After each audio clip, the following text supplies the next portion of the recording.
l'autorisation va être reçue par la direction.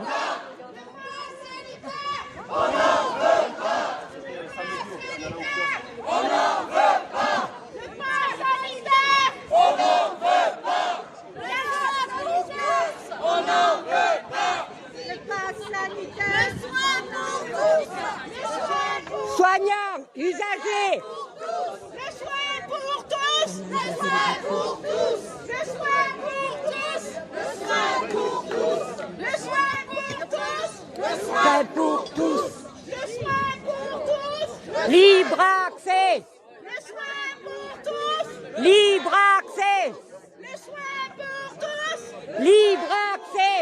Ne nous regardez pas. Rejoignez-nous. Ne nous regardez pas. Rejoignez-nous. Ne nous regardez pas. Rejoignez-nous. Ne nous regardez pas. Rejoignez-nous. C'est de leur vaccin. Est-ce que vous savez tout que c'est? Il n'y a pas de papier. Et tout ça pour un profit des labos. Et les vacances, on va être les meilleurs avec les élections. Une dose, deux doses, trois doses, quatre doses, cinq doses, six doses, sept doses, huit doses. Et puis quoi encore?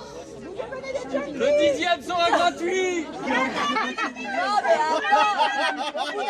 Les soignants avec nous. Bravo, mesdames. Les soignants. Bravo. Bravo. J'ai Bravo. même envie de vous embrasser, je peux. Merci. Là, vous êtes sortis en tenue, parce qu'après, ça va passer. J'ai travaillé 17 ans. Quand on est juste un petit peu humain, vous êtes très bien, vous faites ça pour le côté humain de la chose aussi. Quand même, ouais. Non, ça va. Non, une minorité. Si, mais on les a vus par la fenêtre, les Nico, on a dit on va les rejoindre. Ça fait plaisir de les voir. On a été j'étais jeune, j'ai travaillé. On a été reçu donc par le directeur et le directeur adjoint, il me semble. Donc on a pu discuter, on était face à face. Donc il nous a laissé parler. Lui, bon, il a quand même eu, on lui a laissé, je pense, le droit d'exprimer ce qu'il a voulu.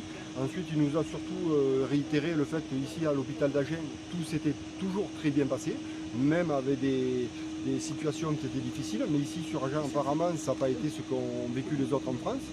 Donc au final, on a eu très peu de cas Covid. Au maximum, il y a 18 lits qui ont été ici. Donc ils ont dit qu'ils ont été un petit peu débordés. Mais bon, c'était le seul hôpital avec 18 lits de réanimation. Ensuite, on a essayé de forcer un petit peu la dose, c'est-à-dire pour faire signifier que la situation, elle était incompréhensible pour le corps médical qui, au départ, avait été mis dans des situations de travail inacceptables, c'est-à-dire en termes de gants, en termes d'hygiène, en termes de masques, en termes de trucs. Là, apparemment, sur Agen, soyons contents, tout le monde a été bien équipé. Donc tant mieux pour le personnel de l'hôpital d'Agen. Ensuite, pour ce qui est des citoyens, on a bien fait remonter qu'il y avait quelque chose quand même qui nous semblait un petit peu illégal sous le fait d'aujourd'hui en fait, de montrer patte blanche, c'est-à-dire que ce pass sanitaire, en fait, on est contraint à certaines choses. Donc j'ai évoqué la sensation de se retrouver par rapport à une certaine époque triste en France, et donc de suite on est monté sur des grands chevaux en disant que ça y est, ils se sentaient insultés. Sauf que le fait de montrer patte blanche pour aller à un magasin, de ne pas pouvoir aller à un hôpital, de ne pas pouvoir aller au travail, d'être défait de son travail simplement parce qu'on n'a pas le pass sanitaire, parce qu'on n'est pas vacciné, c'est absolument pas normal. Ensuite, on a clairement dit que l'État est responsable s'il y a des problèmes de vaccination. Donc le directeur l'a clairement dit, l'État est responsable. J'ai ensuite demandé pourquoi il trouvait que normal que ce ne soient pas les laboratoires qui soient responsables des vaccins. Bon, mais là, on ne rentre pas dans le sujet, c'est-à-dire qu'on a été confrontés. Ils nous ont répondu, mais vaguement, parce que ce n'était que sur l'hôpital d'Agen, donc il fallait à tout prix calmer un petit peu la crise. Mais au final, on se retrouve bien encore devant une non-communication entre des personnes qui ne veulent pas assumer qu'elles sont responsables d'un milieu médical, de faire remonter toutes les infos. Aujourd'hui, mais c'est absolument incroyable que des personnes vous forcent à être vaccinés alors que nous avons des moyens médicamenteux pour être soignés. Nous n'avons pas l'obligation de demander les vaccins pour travailler, nous n'avons pas à être vaccinés pour pouvoir aller au cinéma, pour pouvoir aller au restaurant. Tout ça est d'une époque révolue et aujourd'hui, la France a signé des textes qui vont en faveur du droit de liberté. Et le problème qu'aujourd'hui, ce que l'on a avec des directeurs, c'est que tout le monde se protège derrière cette administration en disant « moi je ne suis que directeur, je ne peux pas, je suis là pour faire exercer la loi ».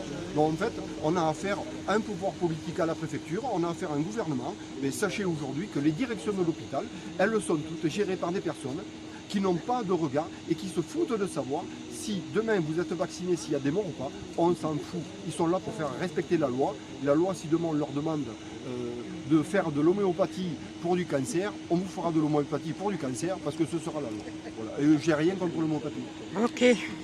Un moment. Oui, à un moment, en fait, on a une discussion, c'est-à-dire quand j'ai partagé le ressenti, qu'en fait, j'étais devant une position purement politique, c'est-à-dire que j'étais dans un hôpital avec un directeur médical, un sous-directeur médical, et derrière, j'avais l'impression d'avoir des parlementaires, j'avais l'impression d'avoir des politiques en face, mais c'est pas ça qu'on voulait avoir. Nous, on vient ici devant l'hôpital parce qu'il y a des personnes qui ont peur de perdre leur maison, qui ont peur de perdre leur travail, qui ont peur de ne pas avoir une vie, c'est-à-dire de continuité avec leurs enfants, pour pouvoir leur offrir quelque chose. C'est complètement aberrant pour des directeurs de ne pas soutenir un personnel dans lequel ils ont vu qu'à un moment, c'était la tristesse, quoi. C'était la détresse. Il y a un moment, c'est inacceptable. Il y a un moment, je pense que là où c'est que le pays, c'était la liberté, on s'aperçoit aujourd'hui qu'on ne l'a pas. On s'aperçoit que là où c'est que c'était l'égalité, ben, que vous soyez vacciné ou pas, l'égalité, vous ne l'avez plus. Et la fraternité, alors j'en parle même pas, parce que selon que vous soyez en haut ou en bas, si vous êtes en haut, vous protégez ceux qui sont en haut, et ceux que vous êtes en bas, ben, vous partagez les 3 pommes de terre et les frites. Ton prénom, s'il te plaît. Pascal. Nous étions 9 personnes, dont 2 de l'hôpital. Il y avait quelqu'un de la Candélie et en fait ce qui est ressorti c'est que chacun a voulu verbaliser soit sur la qualité du vaccin et le fait qu'on mettait les personnes en danger, le fait d'obliger les agents à être vaccinés et le fait de se priver de ces agents si on les sortait. Bon, il a été sorti le chiffre de 450 personnes qui jusqu'à présent on ne sait pas si elles sont vaccinées ou pas et qui ont reçu un courrier. Donc ça veut dire qu'on risque de se priver de ces personnes-là pour travailler à partir du 15 septembre et qu'elles ne seront pas payées. Et ça, après ce que tout le monde a vécu, c'est pas entendable qu'elles ne soient pas payées, qu'elles soient remerciées comme ça. Ton prénom? Marisa. Ok.